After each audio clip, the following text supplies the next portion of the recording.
Welcome to toppers club IAS academy. IAS academy के YouTube channel में आपका स्वागत है। मैं मुकेश आज आप लोगों के साथ डिस्कस करूंगा या शुरुआत करूंगा आज से सिविल इंजीनियरिंग के सब्जेक्ट सॉइल मैकेनिक्स यानी मृदा यांत्रिकी की। और ये जो आपका सब्जेक्ट रहेगा ये एज पर the UPBT syllabus Uttar Pradesh board of technical education जो आपका पॉलीटेक्निक या डिप्लोमा के लिए कोर्सेज कराता है उस सिलेबस के अकॉर्डिंग आपको यहाँ पे हम सॉइल मैकेनिक्स और फाउंडेशन इंजीनियरिंग के बारे में पढ़ाएंगे। ठीक है, तो आइए सबसे पहले सिलेबस देख लेते हैं कि सॉइल मैकेनिक्स और फाउंडेशन इंजीनियरिंग में हम क्या क्या पढ़ने वाले हैं और कौन कौन से टॉपिक कवर करने वाले हैं। ठीक, तो आइए सबसे पहले देख लेते हैं अपना सबसे पहला टॉपिक इसमें हम क्या पढ़ेंगे। तो इसमें सबसे पहला हमारा जो यूनिट होगा उसका नाम है इंट्रोडक्शन। क्या नाम है? इंट्रोडक्शन। और इस इंट्रोडक्शन में हम क्या क्या पढ़ेंगे? इसमें हम पढ़ेंगे soil study in civil engineering कि हम सिविल इंजीनियरिंग में सॉइल की स्टडी क्यों करते हैं। और उसके बाद में हम पढ़ेंगे कि इसका ओरिजिन कैसे हुआ, सॉइल का ओरिजिन कैसे हुआ। उसके बाद में हम पढ़ेंगे कि सॉइल कितने तरीके की होती है। फिर आएगी दूसरी यूनिट और दूसरी यूनिट में हम पढ़ेंगे फिजिकल प्रॉपर्टी ऑफ सॉइल कि फिजिकल प्रॉपर्टी ऑफ सॉइल कौन कौन सी होती हैं। जैसे डिफिनीसन आप उसमें हम बहुत सारी डिफिनीसन पढ़ेंगे जैसे बॉयड रेशियो और फेज डायग्राम की मदद से हम समझेंगे। ठीक है, फेज डायग्राम की मदद से समझेंगे मतलब कि जो सॉइल है हमारा उसका हम क्या देखेंगे, ग्राफिकल रिप्रेजेंटेशन देखेंगे। ठीक है, तो उसकी अगली यूनिट जो आएगी उसमें आप क्लासिफिकेशन और आइडेंटिफिकेशन पढ़ेंगे कि कैसे क्लासीफाई करते हैं, कैसे विभाजित करते हैं, कैसे बांटते हैं सॉइल्स को डिफरेंट ग्रुप्स में और किस तरीके से हम उसका क्लासिफिकेशन और आइडेंटिफिकेशन ऑफ सॉइल देखेंगे। ठीक है, मतलब कि सॉइल को कैसे आप रिप्रेजेंट करेंगे, कैसे पहचानेंगे, ये चीज़ें हम इसमें देखेंगे। फिर अगली यूनिट आपकी आएगी flow through water, flow of water through soil कि सॉइल के थ्रू जो वाटर फ्लो कर रहा है, यानी यहाँ पे हम परमेबिलिटी के बारे में पढ़ेंगे। परमेबिलिटी क्या होती है अभी बताएंगे। उसके बाद में हम क्या पढ़ेंगे, इफेक्टिव स्ट्रेस का कॉन्सेप्ट पढ़ेंगे कि इफेक्टिव स्ट्रेस क्या होती है और टोटल स्ट्रेस क्या होती है। ठीक, नेक्स्ट हमारा इसमें होगा डिफॉर्मेशन ऑफ सॉइल। अब जैसे हमने कोई स्ट्रक्चर सॉइल पे बनाया तो क्या करेगा, सॉइल में कुछ ना कुछ डिफॉर्मेशन आएगा due to the weight of structure. ठीक है, तो हम वहाँ पे क्या देखेंगे कि डिफॉर्मेशन ऑफ सॉइल कैसे हुआ, उसकी मीनिंग देखेंगे, कंडीशन सिचुएशन देखेंगे कि किस तरीके से होता है, कब होता है, कितना होता है। ठीक है, कंसोलिडेशन पढ़ेंगे। उसके बाद में क्रीप के बारे में पढ़ेंगे और लेटरल मूवमेंट ऑफ अर्थ वगैरह भी हम वहाँ पे देखने वाले हैं। इसके बाद में हम इसमें शियर स्ट्रेंथ ऑफ सॉइल पढ़ेंगे जो मेन हमारा क्या है सबसे ज़्यादा इंपॉर्टेंट टॉपिक है, क्या, शियर स्ट्रेंथ ऑफ सॉइल। ठीक है, कि सॉइल की शियर स्ट्रेंथ कितनी होती है।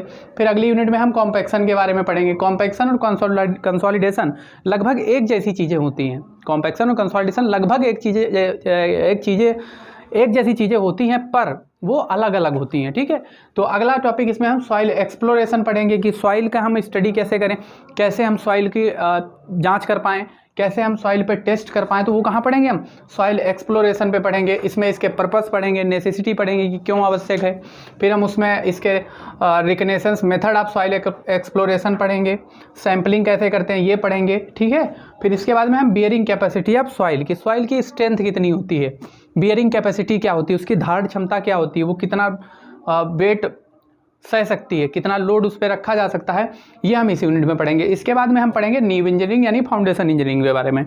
तो नीव इंजीनियरिंग में हम नीव के बारे में पढ़ेंगे। नीव आप जानते हैं क्या होता है कि जब जो भी हमारा स्ट्रक्चर सुपर स्ट्रक्चर के नीचे का हिस्सा होता है अर्थ के अंदर, वो क्या होता है, वही हमारा नीव होता है। ठीक है, उसके बारे में हम पढ़ेंगे कितने तरीके के होते हैं, सैलो, डीप, ये सारी चीज़ें पढ़ेंगे। और उसके बाद में हम पढ़ेंगे ग्राउंड इम्प्रूवमेंट टेक्निक कि कैसे हम जो हमारी अर्थ है उसको हम क्या कर सकें, उसको हम मजबूत बना सकें, उसका क्या कर सकें, इम्प्रूवमेंट कर सकें, स्टेबलाइज कर सकें उसको। ठीक है, तो ये सारी चीज़ें इसमें पढ़ेंगे।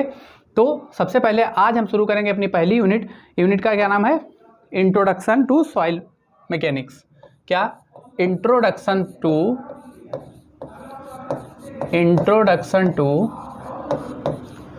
सॉइल मैकेनिक्स या फिर soil engineering, soil mechanics, introduction to soil mechanics.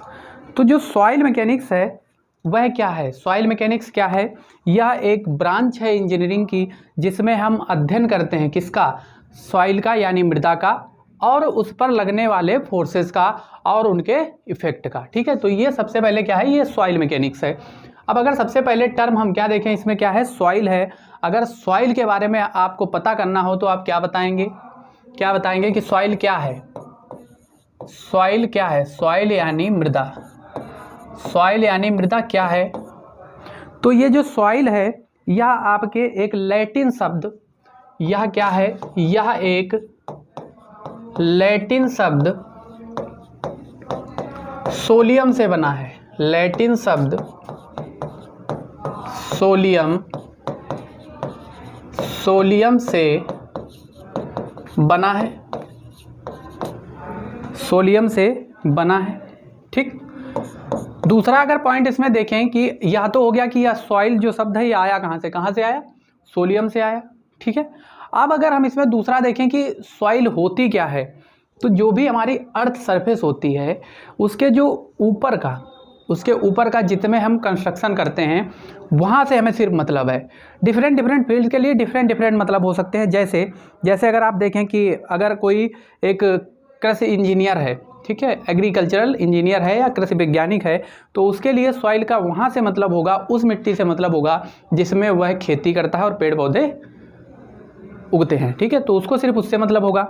ऐसे ही अगर कोई क्या है, जियोलॉजिस्ट है, तो उसको उसी सरफेस से पता सॉइल, वो उस सरफेस को बोलेगा जिसमें क्या होता है, चट्टानें वगैरह होती हैं, ठीक है, जिसमें क्या होता है, चट्टानें वगैरह होती हैं। वैसे ही हम लोग क्या हैं, सिविल इंजीनियर हैं, तो सिविल इंजीनियर्स को किस सॉइल से मतलब है, जिसपे वो स्ट्रक्चर बनाता है, ठीक है, जिसपे वो क्या करता है, स्ट्रक्चर बनाता है, फाउंडेशन बनाता है, तो उस सॉइल से मतलब है हमको सिर्फ, ठीक है। तो अगर आपसे कोई पूछे कि सॉइल क्या है, तो आप क्या बताएंगे, सॉइल क्या है, पृथ्वी की वह ऊपरी परत है, पृथ्वी की वह ऊपरी परत है, यहां लिखिए, पृथ्वी की वह ऊपरी परत जिस पर हम क्या बनाते हैं, पृथ्वी की वह ऊपरी परत है जिस पर हम निर्माण करते हैं, जिस पर हम क्या करते हैं, निर्माण करते हैं या कंस्ट्रक्शन करते हैं, ठीक है, निर्माण करते हैं या फिर क्या करते हैं, कंस्ट्रक्शन करते हैं, ठीक है। अब अगर आपसे कोई यहीं पे पूछ दे कि सॉइल बनती कैसे है, तो सॉइल जो आपकी बनती है वो डिसइंटीग्रेशन ऑफ रॉक से बनती है, या फिर जो चट्टानें होती हैं उनके क्षय से बनती है, उनके डिके से बनती है। इसको अभी हम डिटेल में पढ़ेंगे, पहले सॉइल मैकेनिक्स समझ लेते हैं। तो हमने अभी क्या देखा, हमने अभी सॉइल समझी, अब हम देख लेते हैं कि सॉइल मैकेनिक्स क्या होती है। ये तो आपकी सॉइल की बात हो गई। अब अगर हम बात करें सॉइल मैकेनिक्स की, तो सॉइल मैकेनिक्स, ये जो टर्म है सॉइल मैकेनिक्स, इसके बारे में सबसे पहले किसने बताया, इसके बारे में सबसे पहले बताया हमें एक वैज्ञानिक थे, या कह सकते हो कि इंजीनियर थे, डॉक्टर कार्ल टरजागी। डॉक्टर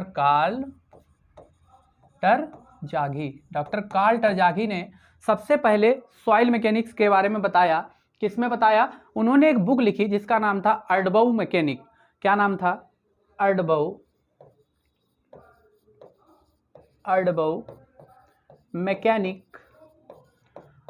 मैकेनिक नाम की उन्होंने किताब लिखी, और उसमें सबसे पहले सॉइल मैकेनिक्स का जिक्र किया। इसीलिए आपसे अगर पूछता है कि बताइए कि सॉइल मैकेनिक्स या फिर मृदा यांत्रिकी के जनक कौन हैं, या फिर फादर ऑफ सॉइल मैकेनिक्स कौन हैं, तो आप बता देंगे कि डॉक्टर कार्ल टरजागी आपके फादर ऑफ सॉइल मैकेनिक्स हैं। यानी जो डॉक्टर कार्ल टरजागी हैं वो क्या हैं, फादर ऑफ सॉइल मैकेनिक्स। मृदा यांत्रिकी के जनक कौन है, डॉक्टर कार्ल टरजागी हैं, ठीक है। तो ये आपकी बात किसकी हो गई, यह आपकी बात हो गई सॉइल मैकेनिक्स की।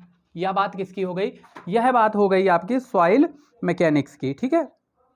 अब हमने हमारे सब्जेक्ट में एक चीज़ और थी, क्या था, फाउंडेशन इंजीनियरिंग भी थी। तो फाउंडेशन क्या होता है, तो भूमि तल के नीचे बनाया गया वह भाग जो हमें दिखाई नहीं देता है, भूमि तल के नीचे बनाया गया वह भाग जो हमें दिखाई नहीं देता है, वह क्या कहलाता है, वह आपका फाउंडेशन कहलाता है। वह क्या कहलाता है आपका, वह आपका फाउंडेशन कहलाता है, ठीक। इसको हम डिटेल में पढ़ेंगे जब इसकी यूनिट आएगी, ठीक है। तो अभी तो हम बात कर रहे थे सॉइल मैकेनिक्स की। तो अगर हम बात करें सॉइल मैकेनिक्स की, तो अगर आपसे कोई पूछे बताइए कि सॉइल मैकेनिक्स का एडवांटेज क्या है, क्या है, तो अगर आपसे कोई पूछे कि सॉइल मैकेनिक्स का एडवांटेज क्या है, तो आप क्या बताएंगे, आप बताएंगे कि advantage of soil mechanics, advantage of soil mechanics, advantage of soil mechanics. ठीक, तो एडवांटेज ऑफ सॉइल मैकेनिक्स की अगर बात करें तो पहला इसका लाभ क्या है? पहला लाभ यह है कि अगर देखिए सबसे पहले क्या करना है, हमें क्या करना है, हमें स्ट्रक्चर बनाना है। ठीक है, अब आप कितना भी अच्छा स्ट्रक्चर आप डिजाइन कर लें, चाहे जितना उसमें कंक्रीट लगा दें, चाहे जितना उसमें आप लोहा लगा दें, स्टील लगा दें, आयरन लगा दें, लेकिन अगर आपने सॉइल की स्टडी नहीं की है, आपने क्या नहीं किया है, सॉइल की स्टडी नहीं की है और उसको प्रॉपर स्ट्रेंथ नहीं अगर है सॉइल में, तो क्या करेगा, आपका स्ट्रक्चर फेल कर जाएगा, आपका सारा पैसा क्या हो जाएगा, बर्बाद हो जाएगा। ठीक, तो हमें अगर इस पे बहुत बहुमंजिला इमारतें बनानी है, क्या बनाना है, मल्टी स्टोरी बिल्डिंग बनानी है, तो हमें क्या करना पड़ेगा, सॉइल की स्टडी करनी पड़ेगी। ठीक है, सॉइल की स्टडी करनी पड़ेगी। तो सबसे पहला एडवांटेज क्या है सॉइल मैकेनिक्स का, कि बहुमंजिला इमारतें बनाने के लिए, बहुमंजिला इमारतें बनाने के लिए, इमारतें बनाने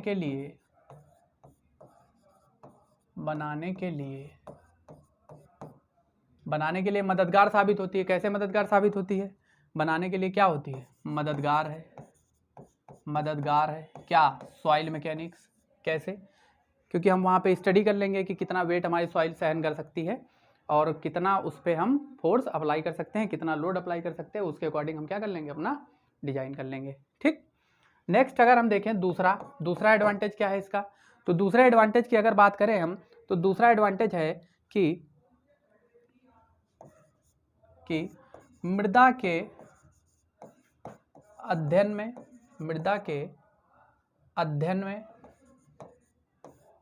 अध्ययन और जो आप मरम्मत करते हैं, क्या करते हैं, मरम्मत करते हैं, मेंटेनेंस ऑफ स्ट्रक्चर्स में, मेंटेनेंस ऑफ स्ट्रक्चर्स में। ठीक है, मेंटेनेंस ऑफ स्ट्रक्चर्स में भी इसकी आप मदद ले सकते हैं। ठीक है, नेक्स्ट जो आपका एडवांटेज है, अगला एडवांटेज वो क्या है, वह क्या है, वह आप ऊंचे बांधों को बनाने में, अगर आप क्या बना रहे हैं, डैम बना रहे हैं, ऊंचे बांधों के निर्माण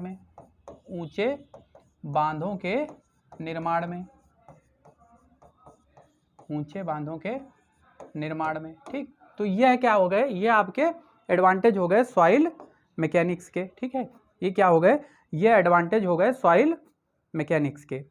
अब अगर अगला हम देखें कि इसमें हमें क्या पढ़ना है, तो अब हमें पढ़ना है geological origin of soil.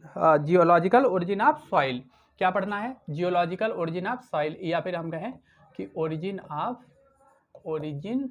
Of soil, soil की उत्पत्ति, सॉइल बनती कैसे है, या मृदा का बनना, इसी को हम क्या बोलते हैं, फॉर्मेशन ऑफ सॉइल। क्या बोलते हैं, फॉर्मेशन ऑफ सॉइल। क्या बोलते हैं, फॉर्मेशन ऑफ सॉइल। हिंदी में अगर बात करें तो हिंदी में क्या बोलते हैं, हिंदी में बोलते हैं मृदा का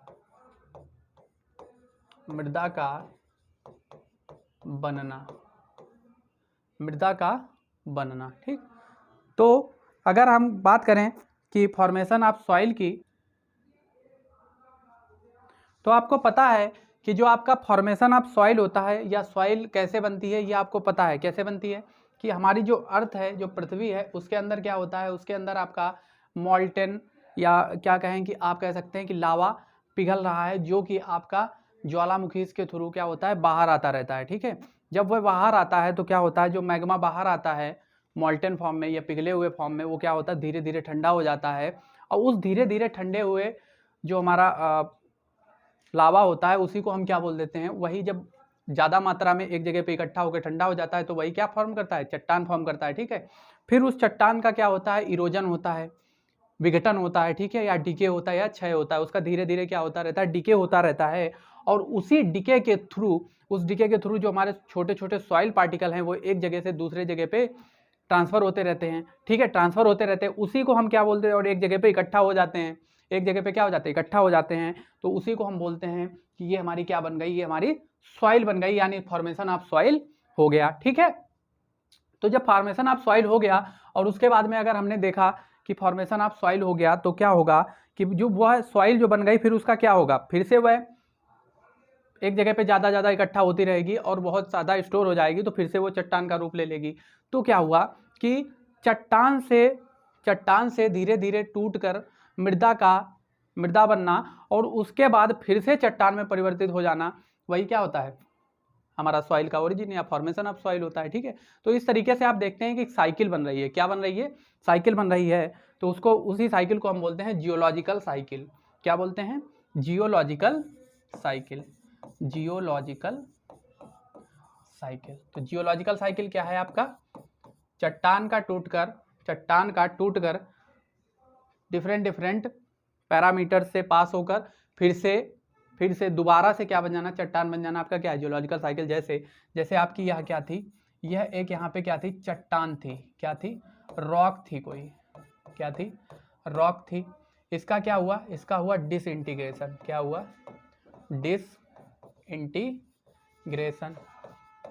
डिसइंटीग्रेशन हुआ।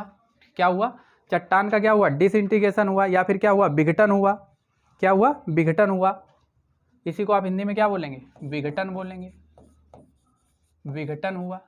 ठीक है, विघटन के बाद में ये क्या था आपका, यह चट्टान थी, इसका हुआ डिसइंटीग्रेशन और इसके बाद में इसका क्या होगा, जब विघटन हो गया, छोटे छोटे पार्टिकल्स में टूट गया, तो इसका क्या हुआ, ट्रांसपोर्टेशन हुआ। क्या हुआ, ट्रांसपोर्टेशन हुआ। यानी ट्रांसपोर्टेशन को क्या बोलेंगे आप, परिवहन हुआ। ठीक है, परिवहन हुआ। और परिवहन होने के बाद में क्या हो गया, परिवहन होने के बाद में अपहीवल हुआ। क्या हुआ, अपहीवल। इसको बोलते हैं उत्थान, उप उत्थान या फिर उत्थान। मतलब कि दोबारा से इसने क्या किया, एक जगह पे ये स्टोर हो गई और इसी से क्या बन गई, आपकी चट्टान बन गई।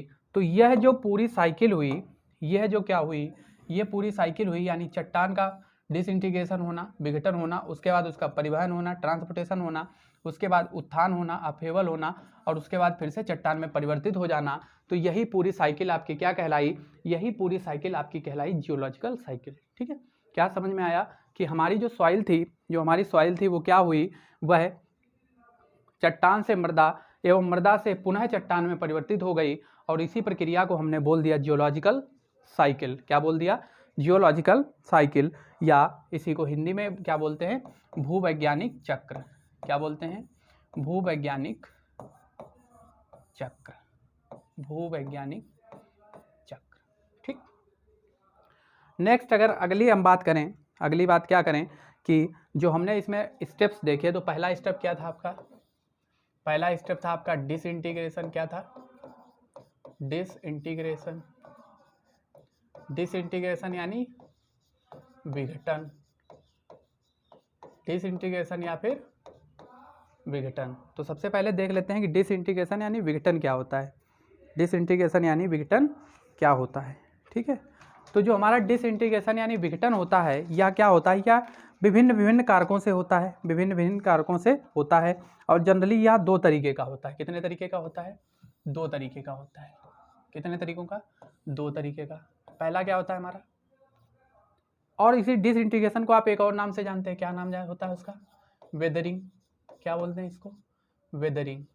ठीक है, वेदरिंग भी इसको आप बोलते हैं, डिसइंटीग्रेशन, वेदरिंग या फिर विघटन। ठीक, तो ये जो आपका वेदरिंग या डिसइंटीग्रेशन होता है, ये 2 तरीके का होता है। कौन कौन से 2 तरीके, एक आपका होता है फिजिकल वेदरिंग। क्या होता है, फिजिकल वेदरिंग,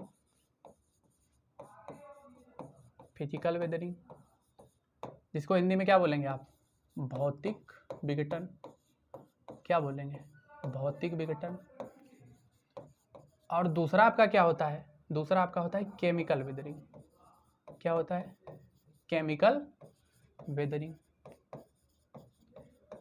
इसको आप क्या बोलेंगे, केमिकल वेदरिंग को क्या बोलेंगे, रासायनिक विघटन। क्या बोलेंगे, रासायनिक विघटन, इसको आप बोलेंगे रासायनिक विघटन। ठीक है, पहला आपका हो गया भौतिक विघटन, दूसरा हो गया रासायनिक विघटन। ठीक है, तो जो भौतिक विघटन होता है यह किसकी वजह से होता है, यह किसकी वजह से होता है। तो जो आपका भौतिक विघटन होता है यह आपका डिफरेंट कारक होते हैं, यानी जो प्रकृति में चट्टानों के विघटन के लिए जो भौतिक कारक जिम्मेदार होते हैं उनसे होने वाले डिसइंटीग्रेशन को आप बोलते हैं भौतिक विघटन। और भौतिक विघटन बहुत तरीके से हो सकता है या बहुत सारे इसके लिए कारक जिम्मेदार हो सकते हैं। तो एक एक करके हम सारे कारक को डिस्कस कर लेते हैं कि कौन कौन से कारक होते हैं। तो सबसे पहला कारक क्या होता है, सबसे पहला कारक होता है पेड़ पौधों की जड़ों के कारण। किसके कारण, पेड़ पौधों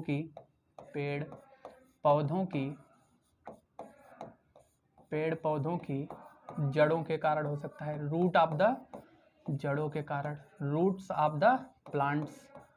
किसके कारण हो सकता है, रूट्स ऑफ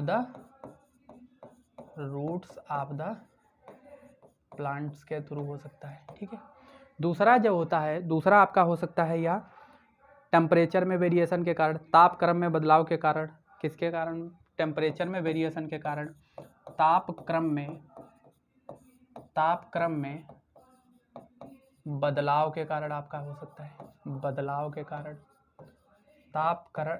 तापक्रम में टेम्परेचर चेंज के कारण। किसके कारण, टेम्परेचर चेंज के कारण। तीसरा आपका हो सकता है अपघर्षण के कारण, अब्रेशन के कारण,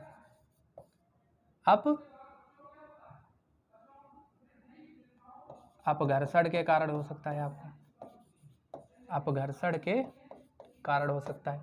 यानी किसके कारण हो सकता है, अब्रेशन के कारण, अब्रेशन के कारण। ठीक है, अब्रेशन के कारण यह आपका हो सकता है क्या, फिजिकल वेदरिंग। और किसके कारण हो सकता है, और आपका यह हो सकता है भूकंप व भूस्खलन के कारण। किसके कारण, भूकंप व भूस्खलन के कारण हो सकता है, अर्थक्वेक और लैंडस्लाइड की वजह से हो सकता है, और कुछ इसके अन्य कारण भी होते हैं। और ये किसकी वजह से हो सकता है, यह आपका भूस्खलन या फिर लैंडस्लाइड या फिर अर्थक्वेक या फिर भूकंप की वजह से भी आपका यह हो सकता है। यानी फिजिकल वेदरिंग के लिए आपके जितने भी फिजिकल कारक हैं, जो क्या हैं, फिजिकल कारक हैं, वह जिम्मेदार होते हैं। तो इसको आप बोलते हैं फिजिकल वेदरिंग या फिर फिजिकल डिसइंटीग्रेशन ऑफ रॉक्स। ठीक। अब अगर आप बात करते हैं केमिकल की, किसकी, केमिकल की, तो अगर आप केमिकल की बात करते हैं तो केमिकल में सबसे पहला जो होता है वह क्या होता है, केमिकल होते हैं, केमिकल में सबसे पहला आपका होता है, केमिकल में सबसे पहला आपका होता है ऑक्सीकरण। क्या, ऑक्सीडेशन। किसकी वजह से, ऑक्सीडेशन की वजह से, या इसी को हिंदी में क्या बोलते हैं, ऑक्सीकरण बोलते हैं, ऑक्सीकरण की वजह से होता है। ठीक है, ऑक्सीकरण की वजह से होता है। ठीक, ऑक्सीकरण की वजह से होता है क्या, रासायनिक विघटन। तो ऑक्सीकरण क्या होता है, सबसे पहले तो यह देख लेते हैं कि ऑक्सीकरण आपका क्या होता है। तो ऑक्सीकरण क्या होता है कि जब भी हम क्या करें कि हमें तो पता है कि चट्टान में हमारे क्या होते हैं, लौह अयस्क भी होते हैं, चट्टान में हमारे क्या होते हैं, लौह अयस्क भी, आयरन भी अवेलेबल होता है। तो वो जब ऑक्सीजन के साथ क्रिया करके क्या करे, ऑक्सीजन के साथ क्रिया करे और चट्टान क्या हो जाए, टूट जाए, चट्टानों का विघटन हो जाए, तो इसी प्रक्रिया को आप क्या बोलेंगे, इसी प्रक्रिया को आप बोलेंगे ऑक्सीकरण। क्या बोलेंगे, ऑक्सीकरण बोलेंगे। ठीक है, क्या करें, जैसे आपका ये क्या था, ये इसमें आपने क्या मिला दिया, ऑक्सीजन मिला दी, और ये बन गया, क्या बन गया, 2Fe 2O3 फिर 2O3। ठीक है, क्या था आपका, आयरन था, इसमें आपने ऑक्सीजन के साथ क्रिया करी और बन गया Fe2। यह क्या कहलाता है, यह प्रक्रिया ऑक्सीडेशन कहलाती है। क्या कहलाती है, ऑक्सीडेशन कहलाती है। यह प्रक्रिया क्या कहलाती है, ऑक्सीडेशन कहलाती है। और दूसरा आपका ये बन सकता है किसकी वजह से, दूसरा आपका यह, इसमें कौन सी प्रक्रिया हो सकती है, दूसरी प्रक्रिया आपकी हाइड्रेशन हो सकती है। क्या हो सकती है, हाइड्रेशन हो सकती है। और क्या हो सकता है, कार्बोनेशन हो सकता है। क्या हो सकता है, हाइड्रेशन हो सकता है। दूसरी प्रक्रिया क्या है, ड्यू टू हाइड्रेशन, ये आपका हो सकता है, किसकी वजह से, ड्यू टू हाइड्रेशन हो सकता है। हाइड्रेशन को हिंदी में क्या बोलेंगे, जलायोजन बोलेंगे। क्या बोलेंगे, जलायोजन। ठीक, जलायोजन बोलेंगे। और यह आपके किसकी वजह से हो सकता है, तीसरा आपका यह हो सकता है कार्बोनेशन की वजह से। किसकी वजह से, कार्बोनेशन की वजह से, कार्बोनेशन की वजह से। कार्बोनेशन की वजह से ये आपका हो सकता है। ठीक, तो यह क्या था, यह आपका वेदरिंग के बारे में था कि आपकी जो वेदरिंग है वह दो तरीके से हो सकती है। कितने कितने तरीके से, ये क्या था आपका डिकम्पोजिशन यानी वो डिसइंटीग्रेशन या फिर वेदरिंग के बारे में था। और वेदरिंग के आपके दो साधन होते हैं, क्या, एक फिजिकल वेदरिंग, दूसरा केमिकल वेदरिंग। फिजिकल वेदरिंग किसकी वजह से, फिजिकल कारक की वजह से होता है, भौतिक कारकों की वजह से। और केमिकल वेदरिंग आपकी केमिकल रिएक्शंस की वजह से होती है, रासायनिक समीकरण बनते हैं वहाँ पे, और उनके थ्रू आप क्या हो जाता है, उसका डिसइंटीग्रेशन ऑफ रॉक्स हो जाता है। ठीक, तो हमने पहला क्या पढ़ लिया, जियोलॉजिकल साइकिल में हमारा पहला क्या था, पहला हमारा था डिकम्पोजिशन या फिर डिसइंटीग्रेशन। क्या था, डिसइंटीग्रेशन या फिर फिजिकल या फिर भी वेदरिंग। ठीक है, डिसइंटीग्रेशन पे हमने पढ़ लिया। अब हम दूसरा इसमें क्या कर रहे थे, ट्रांसपोर्टेशन कर रहे थे। क्या कर रहे थे, ट्रांसपोर्टेशन। क्या पढ़ा था हमने, ट्रांसपोर्टेशन, इसको क्या बोलते हैं, परिवहन, ट्रांसपोर्टेशन या फिर परिवहन। ठीक, तो ट्रांसपोर्टेशन और परिवहन जब हम पढ़ रहे थे तो हमें पता था, हमें क्या पता था कि जो हमारी सॉइल होती है, क्या होती है, जो सॉइल होती है वो डिफरेंट कारकों की मदद से एक जगह से दूसरे जगह पे ट्रेवल कर सकती है। तो किसके थ्रू, एयर के थ्रू, हवा की मदद से ये एक जगह से दूसरी जगह पे जा सकती है। और कैसे जा सकती है, वाटर के थ्रू, पानी के थ्रू जा सकती है। और किसके थ्रू जा सकती है यह और समुद्र के थ्रू जा सकती है। किसके, ग्लेशियर के थ्रू, ग्लेशियर के थ्रू यह जा सकती है। और किसके थ्रू जा सकती है, और ये ग्रेविटी के थ्रू यानी गुरुत्व के थ्रू जा सकती है। किसके, ग्रेविटी यानी गुरुत्व के मदद से यह एक जगह से दूसरी जगह पे ट्रांसपोर्ट कर सकती है। ठीक, तो डिफरेंट तरीक़ों से ये जो सॉइल ट्रेवल करेगी वह सॉइल क्या होगी, वह कई तरीके की सॉइल होगी, और उसको अभी हम पढ़ने वाले हैं। उससे पहले हम देख लेते हैं कि अपहीवल क्या होता है। क्या होता है, अपहीवल क्या होता है। ठीक है, क्या होता है, अपहीवल क्या होता है ये देख लेते हैं।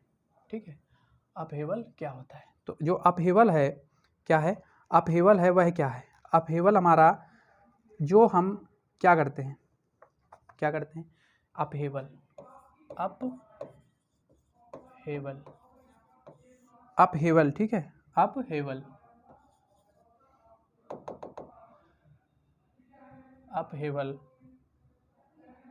अपहीवल जो हमारा है इसको हम बोलते हैं अभ्युत्थान। क्या बोलते हैं, अभ्युत्थान। जो हमारा अभ्युत्थान है या अपहीवल है, ये क्या है, ये बहुत टाइम पे होता है, कितने, बहुत सारे समय के बाद। जैसे आपकी सॉइल डिसइंटीग्रेट हुई, वो एक जगह से दूसरी जगह पे ट्रांसफ़र हुई, और वहाँ पे क्या हुआ, स्टोरेज हो गई। तो जब स्टोरेज हो गई तो क्या होगा कि धीरे धीरे वहाँ पे स्टोरेज होती रहेगी, और एक समय ऐसा आएगा कि जब वहाँ पे बहुत बड़ी चट्टान बन जाएगी, यानी वो बहुत मात्रा में क्या हो जाएगा, उस सॉइल का वहाँ पे इंटीग्रेशन हो जाएगा, सॉरी वो क्या हो जाएगा, वहाँ पे उसका स्टोरेज हो जाएगा। ठीक है, तो यह सदियों में एक बार होता है, मतलब बहुत सारा समय लग जाता है, 100-200 साल लग जाते हैं, 400 साल लग जाते हैं, तब जाके आपका क्या हो पाता है, अपहीवल हो पाता है। और अपहीवल होने के बाद वही रॉक क्या हो जाती है, वो एक रॉक बन जाती है या फिर चट्टान बन जाती है। ठीक है, क्या बन जाती है, चट्टान बन जाती है। ठीक, तो यह हमारा क्या था, अपहीवल था।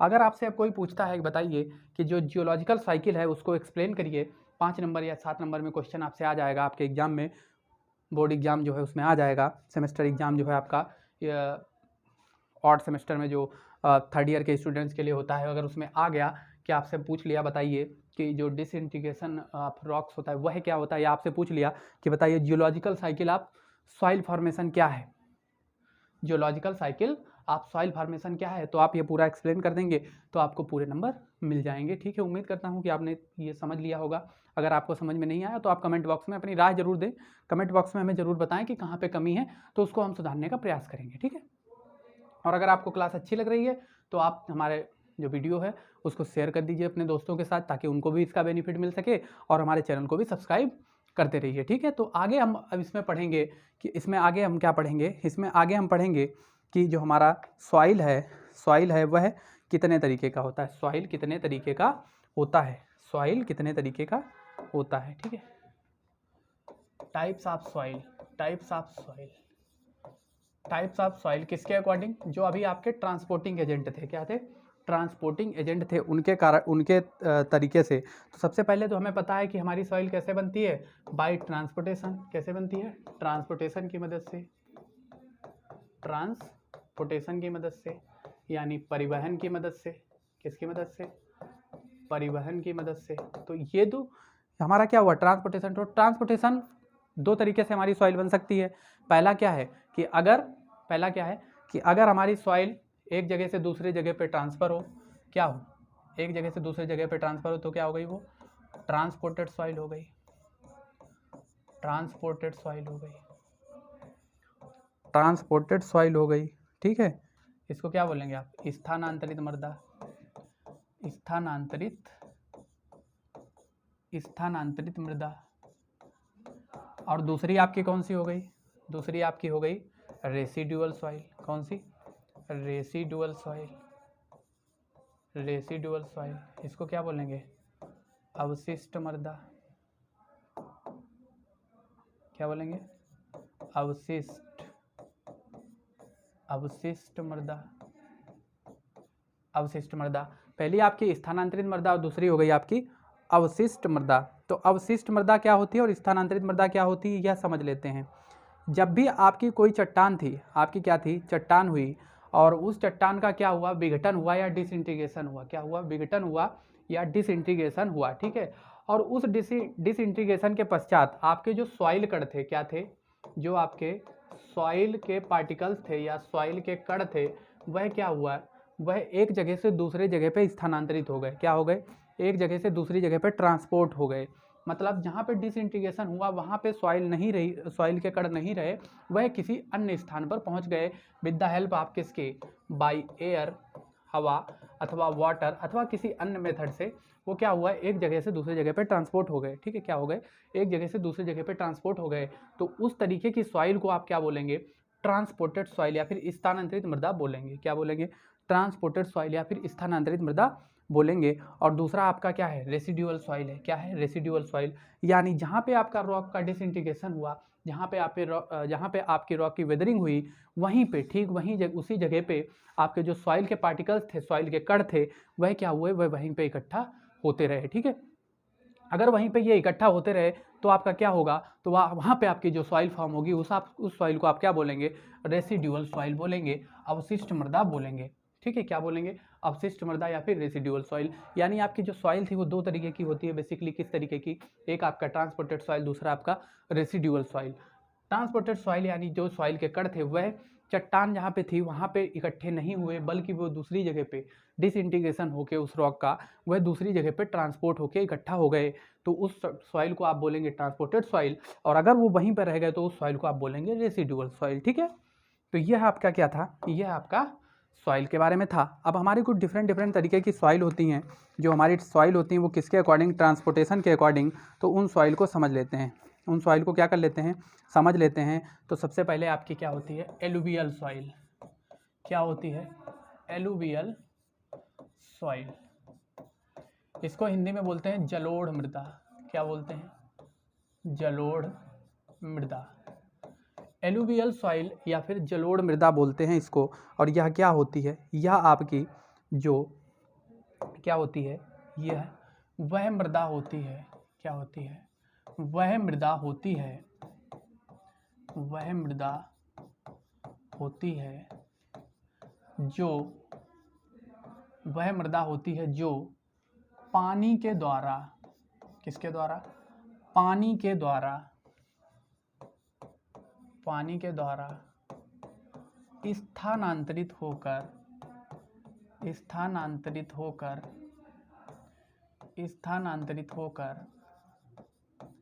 इकट्ठा हो जाती है। इकट्ठा हो जाती है, ठीक है। हो जाती है। यानी इसमें आपको याद रखने वाली क्या बात है कि जो एलुवियल सॉइल होती है वो किसकी मदद से? वाटर यानी पानी की मदद से फॉर्म होती है। वाटर यानी पानी की मदद से फॉर्म होती है। तो यह आपकी कौन सी सॉइल हो गई? एलुवियल सॉइल हो गई। दूसरी सॉइल जो आपकी होती है वह होती है एओलियन सॉइल। कौन सी? Aeolian soil. दूसरा आपका कौन सा? Aeolian soil. एओलियन सॉइल, ठीक है। Aeolian soil. एओलियन सॉइल जो आपकी होती है यह आपकी किसकी मदद से बनती है? यह आपकी किसकी मदद से बनती है? यह आपकी एयर यानी हवा की मदद से। एयर या फिर हवा, एयर या फिर हवा, यानी वह मृदा, कौन सी मृदा, वह मृदा जो हवा के द्वारा बनती है, हवा के द्वारा स्थानांतरित कणों से बनती है, हवा के द्वारा स्थानांतरित या ट्रांसपोर्टेड, स्थानांतरित कणों की मदद से बनती है, कणों से बनती है। ठीक, तो यह आपकी क्या हो गई, एओलियन सॉइल हो गई। आपसे जेईई एग्जाम में ऐसे ही पूछ लेगा, बताइए कि जो एओलियन सॉइल है वह किसकी मदद से बनती है, तो आप क्या बता देंगे, वह हवा यानी एयर की मदद से बनती है। कैसे याद रख सकते हैं आप इसको, एओलियन, एयर जैसा निकल रहा है ना, तो एयर से बनती है। एलुवियल तो आपकी वाटर से बनती है। ठीक है, नेक्स्ट अगर आप बात करें, जो तीसरे तरीके की आपकी मृदा होती है वह क्या होती है, जो आपकी तीसरे तरीके की मृदा होती है वह क्या होती है, तो तीसरे तरीके की जो मृदा होती है वह आपकी होती है लैकेस्ट्राइन सॉइल। कौन सी, लैकेस्ट्राइन सॉइल, लैकेस्ट्राइन सॉइल, लैकेस्ट्राइन सॉइल। तो जो आपकी लैकेस्ट्राइन सॉइल होती है, क्या होती है, लैकेस्ट्राइन सॉइल होती है, इसको आप हिंदी में क्या बोलते हैं, इसको आप हिंदी में बोलते हैं सरोवरीय मृदा। क्या, सरोवरीय मृदा, सरोवरीय मृदा, सरोवरीय मृदा। तो ये किसके मदद से बनती है, जैसा कि नाम है लैकेस्ट्राइन सॉइल, तो यह मृदा आपकी लेक की मदद से बनती है। लेक यानी सरोवर या फिर झील बोल सकते हैं, उसकी मदद से आपकी यह फॉर्म होती है। क्या होता है यह मृदा लेक अथवा झील की वजह से बनती है,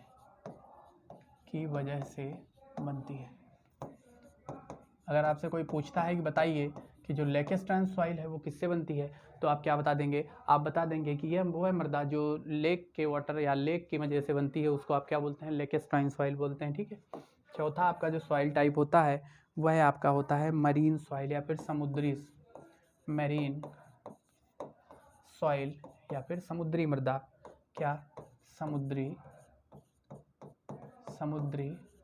मृदा। ठीक है, आपकी क्या हो गई, मैरीन सॉइल या फिर समुद्री मृदा। तो यह किससे बनती है, यह समुद्र के पानी या सी वाटर के थ्रू बनती है। किसकी वजह से, सी वाटर या फिर समुद्री पानी की मदद से बनती है, समुद्री पानी की वजह से बनती है। ठीक है, समुद्री पानी की वजह से बनती है। जो आपकी नेक्स्ट टाइप की सॉइल होती है वह कौन सी होती है, वह आपकी होती है लुइस। क्या होती है, लुइस सॉइल। ठीक है, क्या होती है, लुइस सॉइल। और यह आपकी एक ससंजक मृदा है। कैसी है आपकी, ससंजक यानी कोहेसिव सॉइल है, ससंजक मृदा है। और यह भी आपकी हवा के थ्रू, हवा की मदद से बनती है। यह आपकी किससे बनती है, हवा की मदद से बनती है। और इसमें क्या होता है कि जो आपकी सॉइल होती है, वो क्या करती है, बालू के कण से बनती है। और ये कहाँ पे बनती है, जहाँ पेड़ पौधे वाली जगह पे, पेड़ पौधे वाले एरिया में, पेड़ पौधे वाले क्षेत्रों में यह सॉइल बनती है। ठीक, यह सॉइल बनती है। तो यह आपकी क्या है, ये आपकी इम्पॉर्टेंट सॉइल्स हैं जो आपकी यूजफुल हैं आपके एग्जाम के लिए। आपसे पूछ सकता है इनके बारे में, 2-2 नंबर में भी डिफिनीशन इनकी पूछ सकता है। ठीक, तो इसके बाद में अगर आपको इसके अलावा भी अगर आपको कुछ पूछना है तो आप कमेंट बॉक्स में बता सकते हैं, हम वहाँ पे उसका आंसर दे देंगे। आप कृपया हमारे चैनल को सब्सक्राइब जरूर कर लें। ठीक, तो आगे आपको हम क्या पढ़ाएंगे, आगे हम पढ़ेंगे हम लोग अब क्या पढ़ेंगे, इसके आगे हम लोग अब पढ़ेंगे कि हिस्ट्री क्या है सॉइल की, हिस्ट्री क्या है सॉइल की, और मृदा की संरचना के बारे में भी हम लोग पढ़ेंगे। क्या पढ़ेंगे, मृदा की संरचना भी हम लोग पढ़ेंगे। तो सबसे पहले शुरू करते हैं मृदा की संरचना या सॉइल स्ट्रक्चर। मृदा की संरचना या फिर सॉइल स्ट्रक्चर क्या पढ़ेंगे, सॉइल स्ट्रक्चर,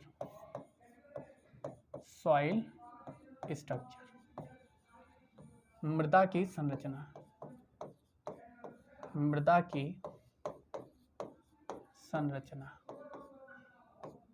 ठीक है, मृदा की संरचना या फिर सॉइल स्ट्रक्चर। मृदा की संरचना यानी मृदा होती कैसी है, किस तरीके की दिखती है, इसको हम बेसिकली पढ़ लेंगे।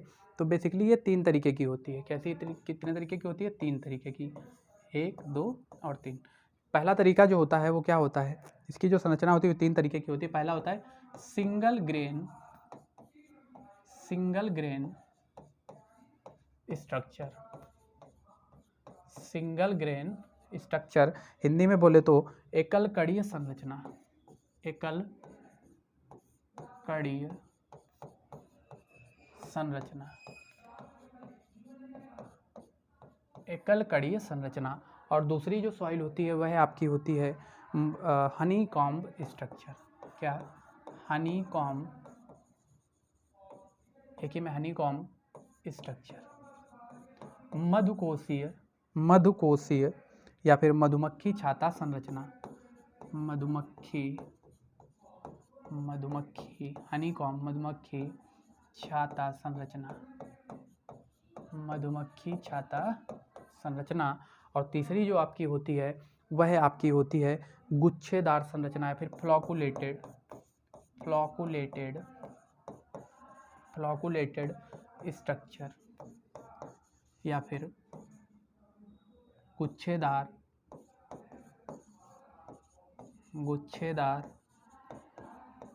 संरचना। ठीक है, तो गुच्छेदार संरचना की अगर बात करें तो इसमें सबसे पहले हम क्या देख लेते हैं, सबसे पहले हम देख लेते हैं कि सिंगल ग्रेन स्ट्रक्चर में क्या होता है। सबसे पहले क्या देख लेते हैं, हेडिंग डालते हैं single grain structure. Single grain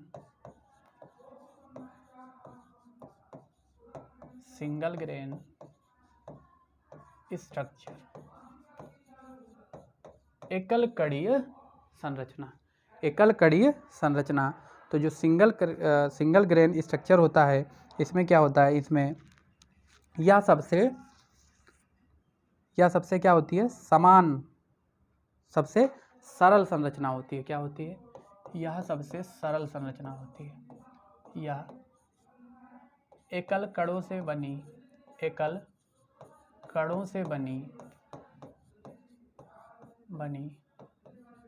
सबसे सरल संरचना होती है। सबसे सरल संरचना होती है। क्या होती है? सबसे सरल संरचना होती है। कैसी होती है, आइए चित्र की मदद से समझते हैं। ठीक है, मान लेते हैं क्या है, यह कोई हमारी एक सॉइल है। तो ये जो संरचना होती है एकल कणों से मिलकर बनी होती है। किससे मिलकर बनी होती है?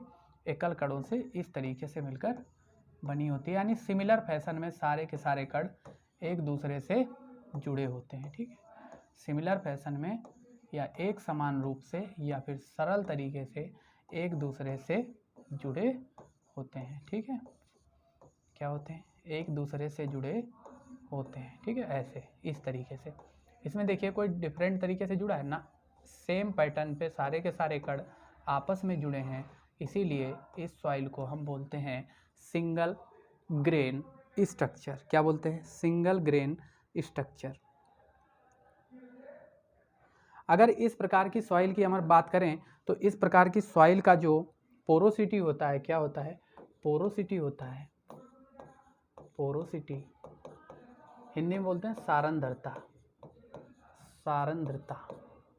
जो सारंध्रता या पोरोसिटी होती है, सारे पॉइंट आप लिख लीजिएगा। पहला पॉइंट ये हो गया, दूसरा पॉइंट क्या, इस प्रकार की मृदा की जो पोरोसिटी या सारंध्रता होती है वो 50% से 20% तक होती है।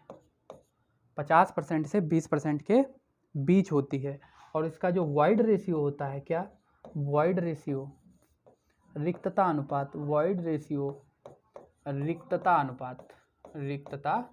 अनुपात। अब ये वॉइड रेशियो क्या होता है और पोरोसिटी क्या होती है, इसको हम अगले वीडियो में या अपने अगले लेक्चर में डिटेल में पढ़ेंगे। अभी यहाँ पे सिर्फ समझ लीजिए कि इसका वॉइड रेशियो होता कितना है, ये याद रख लीजिए बस। तो वॉइड रेशियो इसका इस कणों का 1 से 0.3 के बीच में होता है। 0.3 के बीच में होता है। ठीक, अगर इनके कणों का जो क्रम है, अगर क्या हो, इनके जो कणों का क्रम है, अगर कणों का जो क्रम है वो क्या हो जाए, परिवर्तित हो जाए, यानी अगर कणों के क्रम में क्या आ जाए, परिवर्तन हो जाए तो क्या इस स्ट्रक्चर पे कोई प्रभाव पड़ेगा? नहीं पड़ेगा। परिवर्तन होने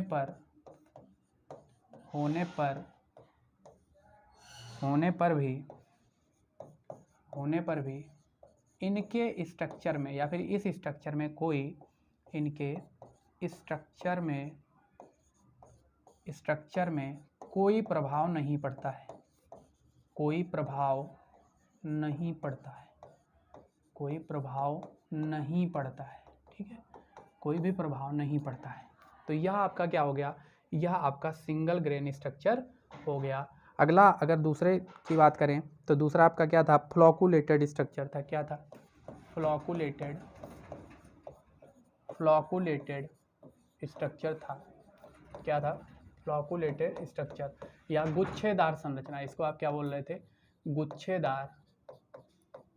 गुच्छेदार संरचना आप इसको कह रहे थे। ठीक है, गुच्छेदार संरचना इसको आप बोल रहे थे।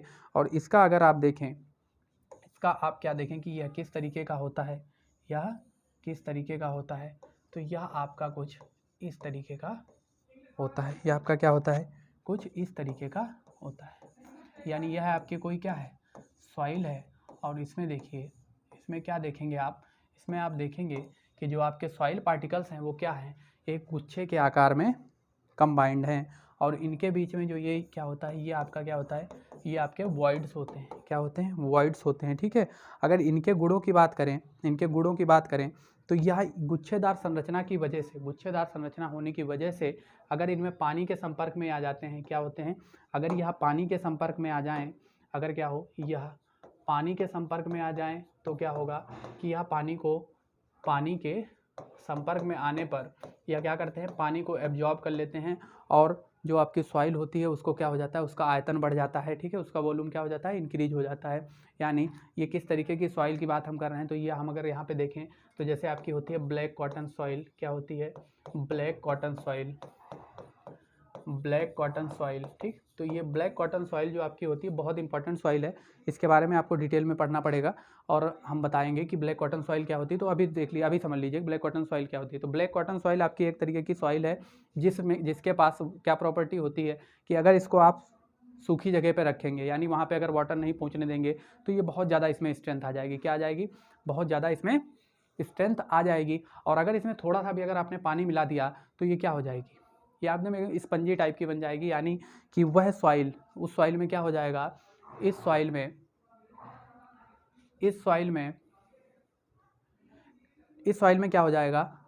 में क्या हो जाएगा कि यह सॉइल आपकी बहुत ज़्यादा वाटर को अपने अंदर एब्जॉर्ब कर लेगी और वॉल्यूम को बहुत बढ़ा देगी, जिसकी वजह से उसकी जो स्ट्रेंथ थी वो सारी की सारी खत्म हो जाएगी। ठीक है, तो इस वजह से इस सॉइल का यूज हम क्या करेंगे? स्ट्रक्चर बनाने में नहीं करेंगे। अगर बनाना भी है तो वहाँ पे एक स्पेशल तरीके का फाउंडेशन यूज करेंगे हम। ठीक है, तो ये क्या करेगी? पानी के संपर्क में आने पर क्या कर लेती है?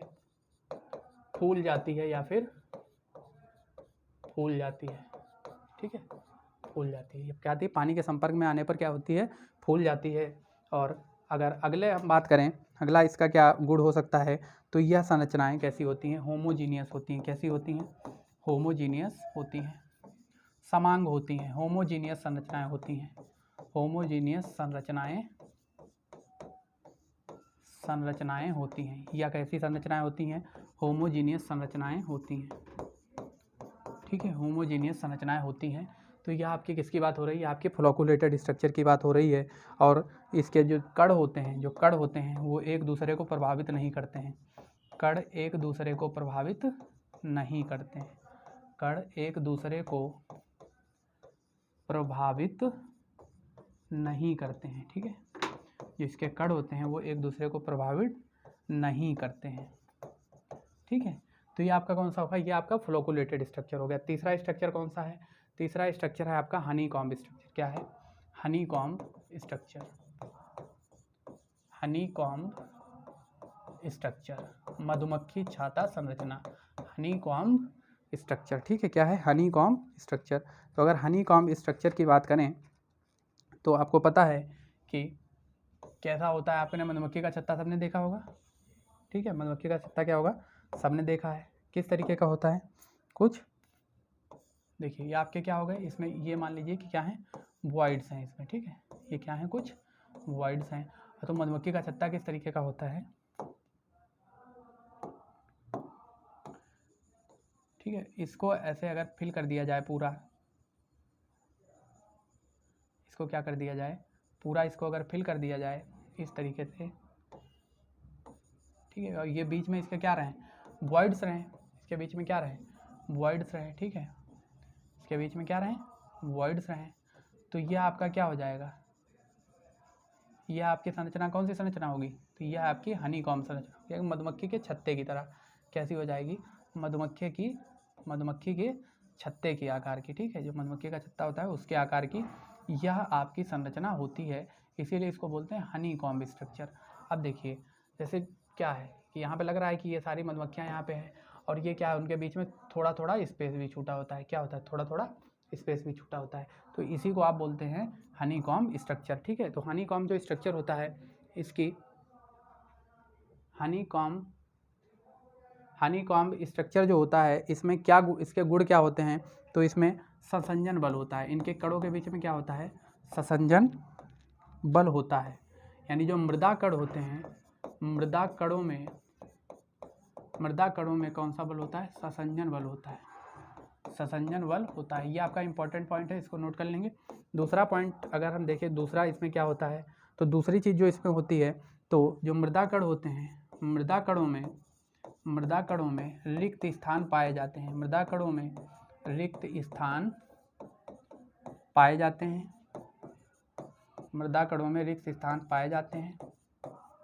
और तीसरा अगर इसमें हम बात करें, तो तीसरा क्या होता है कि इस संरचना में कौन